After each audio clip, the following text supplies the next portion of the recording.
Hello everybody and welcome to my first reaction video on Peace Beats Films. This is a sister channel of Peace Beats with Dan Blackwell, and if you want to check out music video reactions you can head over there. The link is in the description and the comments. Now, I am doing a reaction video to a request that was over Buy Me a Coffee from a gentleman called Nicholas in Argentina. So thank you Nicholas, and love to Argentina. And it is for the band The Warning.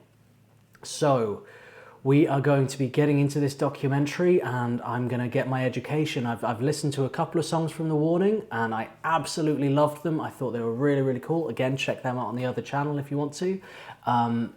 But I still know very little really about where they kind of come from, what their journey was, and how they kind of came to be the awesome force of rock and roll that they now are. So I am hoping this documentary will kind of be illuminating and teach me some things, and we can kind of, you know, discuss as we go along, you know, what it is we're kind of learning about here and what their journey is. So let's get straight into it.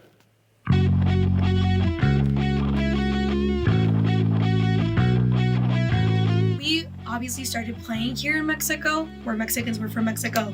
So our first shows were always here in our home and then just across the country.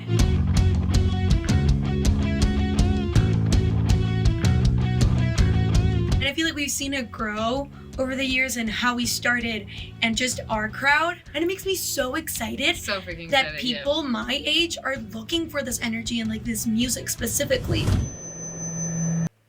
Yeah, and I think that's a really good point, and I think that's something that really excites me about The Warning and bands like The Warning, is that for a long time now, kind of young people, sound really old, I'm 33, but you know, the younger generations, like my generation was a lot more into rock music. We were here for it. There were bands everywhere all the time coming out, local bands, massive bands, all different genres, and we were flooding to venues and watching them all the time. And I feel like there's been a couple of decades where it's been more about rappers, and that's not a diss on rap, I love rap music, but it's been about rappers, pop music, and kind of singer-songwriters. You know, those three have kind of been the three things that younger people have kind of been interested in, and gig culture's gone away a little bit, and people, you know, a lot of young people, if you ask them, they don't know who Nirvana are, or Radiohead, or the Pixies, or Led Zeppelin, or The Who, or the Beatles even, like, and that I find deeply saddening.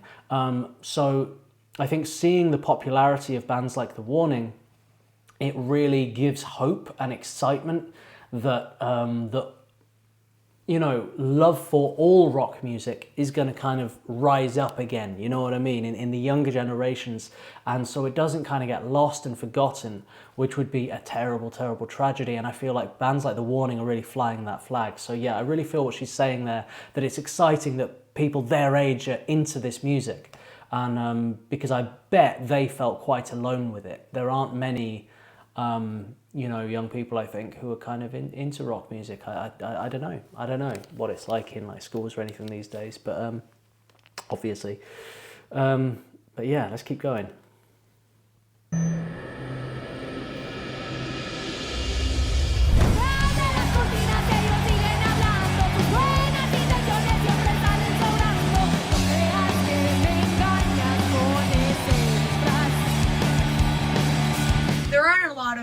Female-led rock bands, female, like, only woman rock bands. So she started working as a young teen, a kid.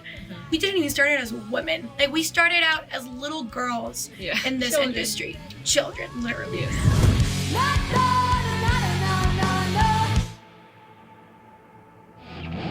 It involves a lot, and we were doing it with our parents. Like, we were pretty protected.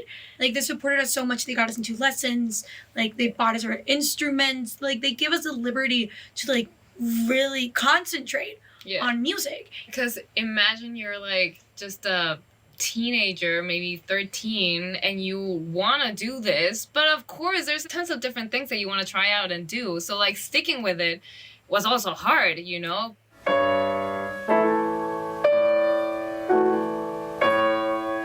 Band started out as a 5-member band. Our parents are part of the band. Right now, obviously, our family has grown a bit more, like with our team, our management, and everyone that works with us. But as we keep on working, that is always like the center of everything, and everyone we start working with starts feeling like family, because we've always had that vibe.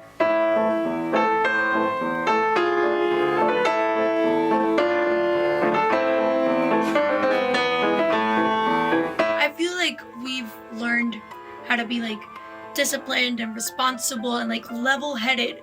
Yeah. And I feel like that's really important for the industry that we're in. So a big hug to mom and dad for everything.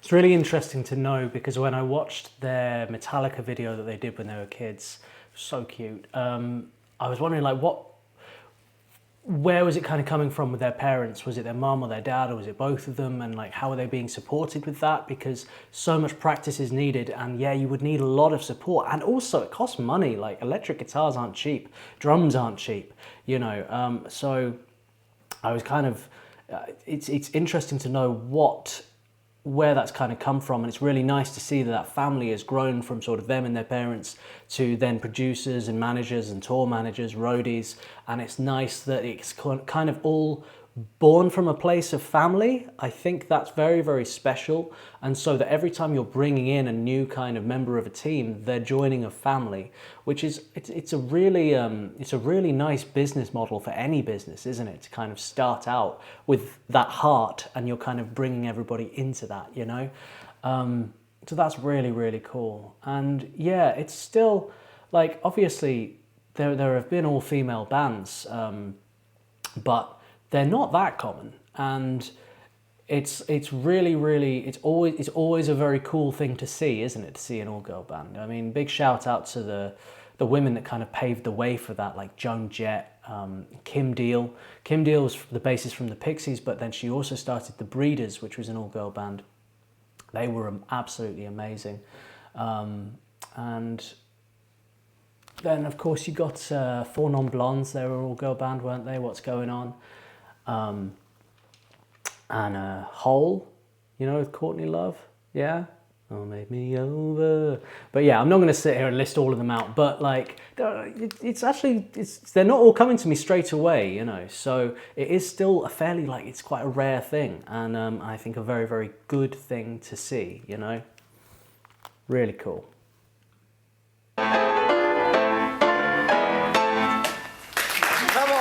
What we think really got us into this energetic music and rock and roll was definitely the Rock Band, the video game. We loved to play that game, and it was so fun that we just like looked at the screen and we just, oh, we want to do that. I told my dad, like, I want to play the guitar, and he's like, are you sure? And I was like, of course.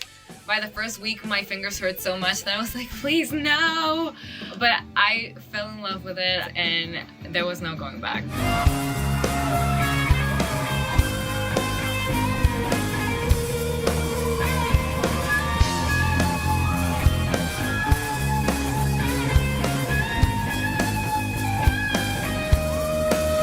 I've been playing for 13 years. I don't like that number, but okay, 13 years. And well, I've been playing since I was a little kid. I would always play on the drums, like the toy drums. And I remember I really liked hitting things. So it was like a perfect match for me. And my dad saw that I had really good coordination. And he asked me like, hey, like, are you up for lessons? Like, do you want to give it a shot? And I was like, yeah. Nobody wanted to give me lessons. I looked like a toddler. I mean, and like I was super short. Like playing the drums, it didn't look very, very promising for me. But I met one teacher, and I had like a test class, and the teacher was like, "Oh, leave her with me. Like she'll be good. Like, let's do this."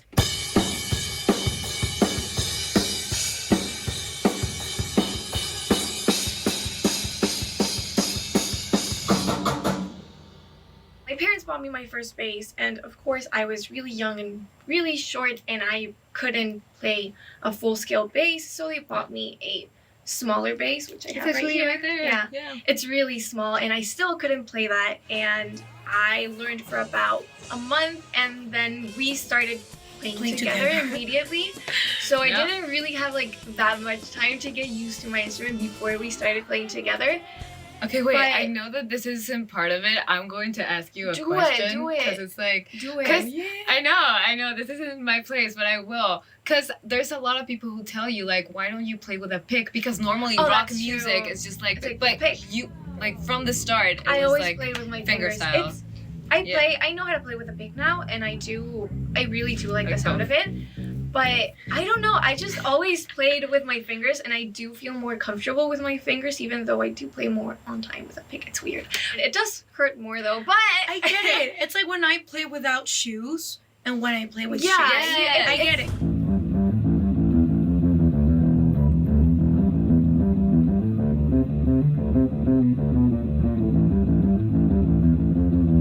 The big turn. Muse is a really great band if you want to learn songs on bass. It's such exciting bass lines that when you play, you're just like, oh.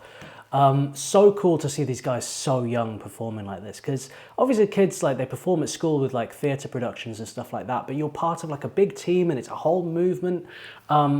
So like when you're on stage just with your instruments like that, you've decided on what song you're going to play, you've decided on like, you know, what you're going to kind of do, and there's nobody really backing. It's just kind of the three of you there. You're just backing each other, and they're so young. And then to go up there and play and actually like sound really good, that's very rare. Like most people when they start and they first go on stage when they're like 13, 14, 15 or even 16, like you're not good for a few years, but these guys, like, they just got on stage and they were like amazing straight away. And it's so cool that each of them is so happy and like honed for their individual instruments, because what a shame it would be if they all wanted to be drummers or guitarists or bassists. But how perfect is it that, you know, they've kind of they've like just grown up as a band and all gone in those three instrumental directions. Really, really cool. I wonder if that was something there was ever any kind of conflict on or anything like that. I doubt it. I feel like these guys have got on a lot from the beginning, but, you know, was there a point where one of them was like, I want to play guitar? And it's like, well, you can't. You know what I mean? There's only one space for a guitarist here. Yeah, I wonder what that journey was. Turning point.